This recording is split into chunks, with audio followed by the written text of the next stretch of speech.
Summary of the methods for solving rectangular games. Number 1. Search for saddle point. If it is found, then optimal strategies are pure. सबसे पहले हम saddle point देखते हैं। पहला method जो है अपना, सैडल पॉइंट मिल जाता है तो उसके हिसाब से आंसर लिख देते हैं। Next number 2, if there is no saddle point then try to reduce the size of the game by using the principle of dominance. ये जो सेकंड मेथड है ये केवल बड़े गेम को छोटा करता है, पूरा सॉल्व नहीं करता। फिर इससे आगे third method, if the reduced size is 2x2 then use the method of 2x2 game without saddle point। 2x2 का हो जाता है तो हम इस मेथड से सॉल्व कर लेते हैं। if the size of game is 2yn or m/2 then use graphical method। in rest of the cases use algebraic method। वैसे तो जिस मेथड के नाम से कहा जाएगा हम उससे करेंगे, और मेथड का नाम अगर नहीं कहा गया तो हमने क्रम से जो मेथड पढ़े हैं उसी क्रम से हम सर्च करेंगे, जो मेथड लग जाएगा हम उससे कर देंगे। तो इन बातों को समझने के लिए हम कुछ एग्जाम्पल ले रहे हैं। पहले ही एग्जाम्पल 1 यूनिवर्सिटी एग्जाम में पूछा है, solve the game whose pay off matrix is given below. 2 players A और बी दे रखे हैं, इनकी स्ट्रैटेजीज के नाम फर्स्ट सेकंड एटसेट्रा वो हम अपनी तरफ से ले लेंगे। ये हमें पे ऑफ टेबल दे दी है तो ये अंडरस्टूड है, ये प्लेयर ए के लिए है। तो इसमें हमने अपना सैडल पॉइंट के तरीके से रो मिनिमा कॉलम मैक्सिमा देखते हुए सैडल पॉइंट देखा तो वो इसमें नहीं मिला, आप देख सकते हो। There is no any saddle point in given game. उसके बाद में हमने इसमें डोमिनेंस लगाया, तो using principle of dominance third row in pay number डाल दें आगे, फर्स्ट सेकंड से लेके ये फिफ्थ तक, और यहाँ फर्स्ट सेकंड थर्ड फोर्थ। तो ये third row is dominated by second, क्योंकि वैसे हमने एक तरफ से देखा सिस्टमेटिकली, उस तरीके से देख के आप कर लेना कितना डोमिनेंस इसमें हो सकता है, वो मैंने इसमें लिखा हुआ है। इसका ये एलिमेंट इससे छोटा है, इससे ये छोटा है, इससे ये छोटा है, इससे छोटा है, तो जब भी इस प्लेयर ए को जरूरत पड़ेगी इसको चलने की तो वो इसकी जगह पे इसको चल देगा, इसको कभी नहीं चलेगा, इसको गेम में से इसने हटा दिया। Similarly fifth row is dominated by first row, तो फिर ये 2 रो हटा करके जो बचा उसको हम अलग लिख लेंगे, और उसके बाद में फिर कॉलम का देखा तो first column is dominated by second column and third column is dominated by fourth column. So we have, इस तरह से हमें ये इतना मिल गया। इसके बाद हम अगेन रो पे आ गए, तो फिर ये वाली fourth row is dominated by second row, so we have a 2x2 game. इस तरह से हमें ये 2x2 का गेम मिल जाएगा, और 2x2 के मेथड से इसको पूरा हम सॉल्व कर लेंगे। इसकी हमने प्लेयर ए की स्ट्रैटेजी मिक्स्ड स्ट्रैटेजी ये ले ली, प्लेयर बी की हमने ये ले ली, जितनी उनकी हैं कोर्सेज ऑफ एक्शन उस हिसाब से ये प्रोबेबिलिटी, और we value of game 2x2 का गेम हमें ये मिल चुका है। और ये 2x2 के मेथड से सॉल्व करते हुए इसमें हमने x1 x2 y2 y4 and v value of game ये सारी चीजें निकाल ली। Hence as optimal strategy is x1 x2 की ये वैल्यू, और जो इसमें से एलिमिनेट हो गए उनकी प्रोबेबिलिटी यहाँ पे 0 लिख दी, x3 x4 x5। बीज ऑप्टिमल स्ट्रैटेजी इज ये y1 जो कि फर्स्ट स्ट्रैटेजी एलिमिनेट हो गई है उसकी प्रोबेबिलिटी 0 हो गई, ये y2 की वैल्यू, y3 इसमें नहीं है उसकी वैल्यू 0, ये y4 की value, and value of the game to player A is 7/3। इस तरह से इसका आंसर हो गया। नेक्स्ट एग्जाम्पल 2, ये 2 बार यूनिवर्सिटी एग्जाम में पूछा गया है, बस लैंग्वेज थोड़ी सी चेंज थी पर मतलब सेम है। Find the ranges of values of P and Q. ये जो पे ऑफ टेबल दे रखी है इसमें ये पी और क्यू यहाँ पे आ रहे हैं, तो इनकी रेंज पूछ रहे हैं इस बात के लिए कि which will render the entry 2-2। ये 2-2 पोजीशन वाला ये जो सेल है, a saddle point for the game shown below. इस गेम के लिए इस जगह पे ये सैडल पॉइंट हो जाए तो पी और क्यू की वैल्यूज की क्या रेंज होंगी, कितने से कितने के बीच में होंगी, ये बताओ।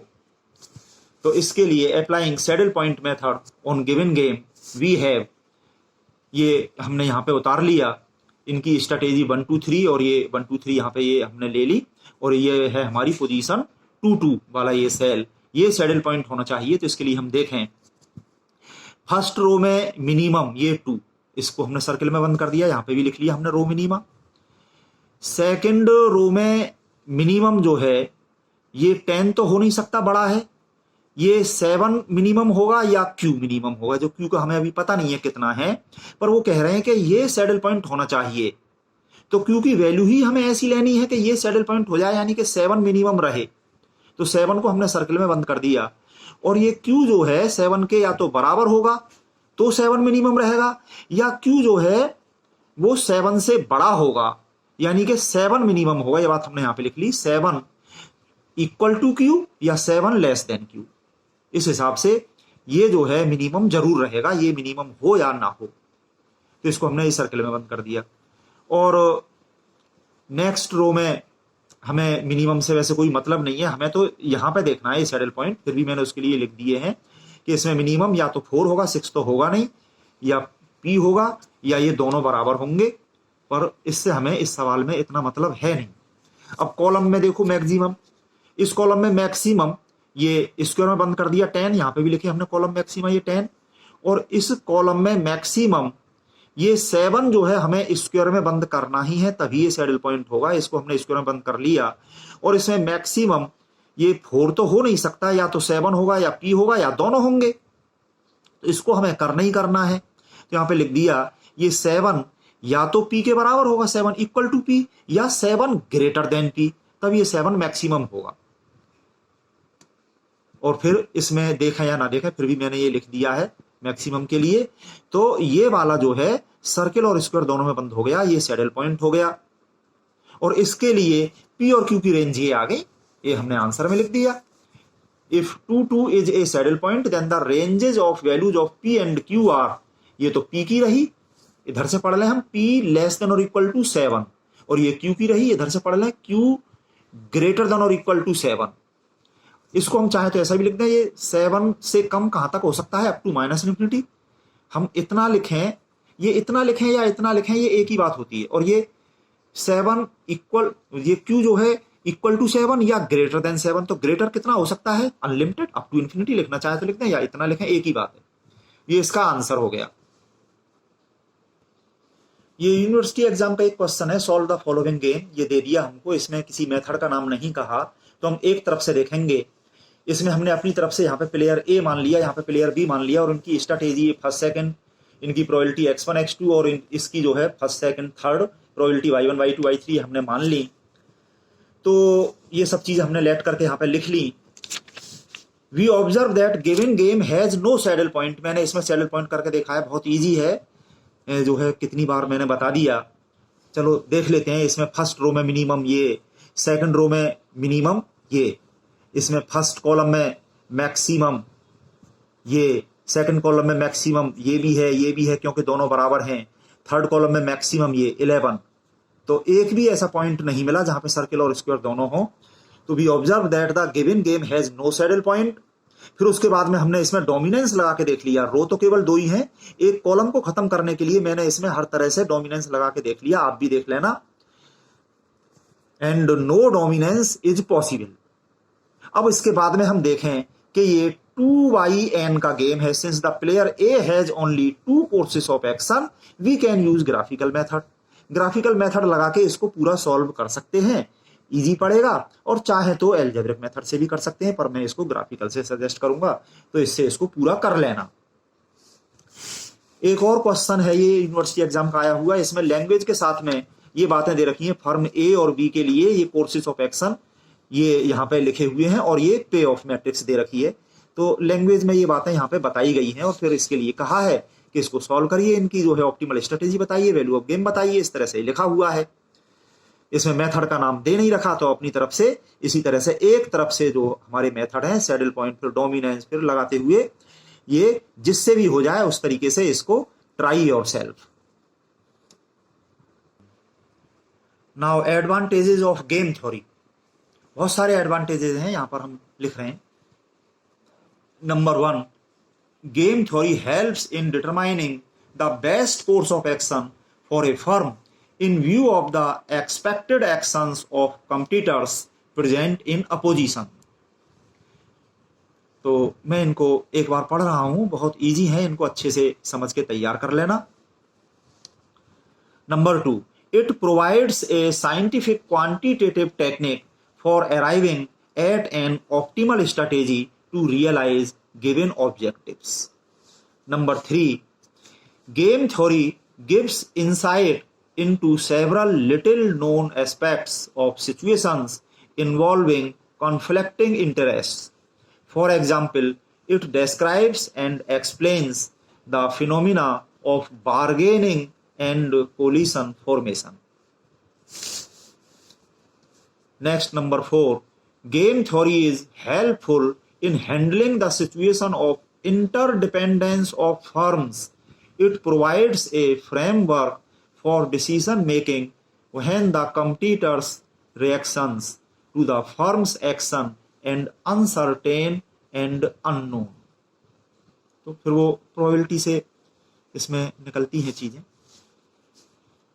Next, number 5, game theory provides a systematic quantitative approach for analyzing competitive situations in which the opponents make the use of logical processes and techniques in order to determine an optimal strategy for a win-win situation.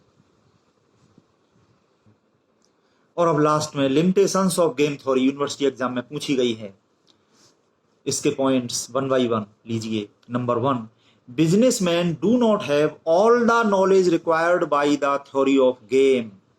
Theory of game में जो requirement होती है कि कितनी strategy हैं, they do not have alternative strategies available to themselves and to their rivals. They can only make a guess of these strategies and there पे offs. तो rival की तो सारी स्ट्रैटेजीज पता होती ही नहीं है और अपनी भी सारी जो है ऑप्शंस देखने में दिक्कत आती है, पर प्रोबेबिलिटी से फिर हम काम चलाते हैं. हालांकि यहाँ पे तो ये लिमिटेशन है, ये बताई जा रही है. अगर ये पूछी जाए तो हम इस तरह से इनको देंगे. Number 2, there is a great deal of uncertainty which can not be considered in game theory models. The outcome of a game may not be known with certainty. तो इसमें सर्टेनिटी और अनसर्टेनिटी का तो हम लेते ही नहीं है, वो तो रिस्क वाला प्रोबेबिलिटी के साथ में ही यहां पे हम लेते हैं. Next, number 3, the minimax strategy implies that the players are risk averters और कंजर्वेटिव्स.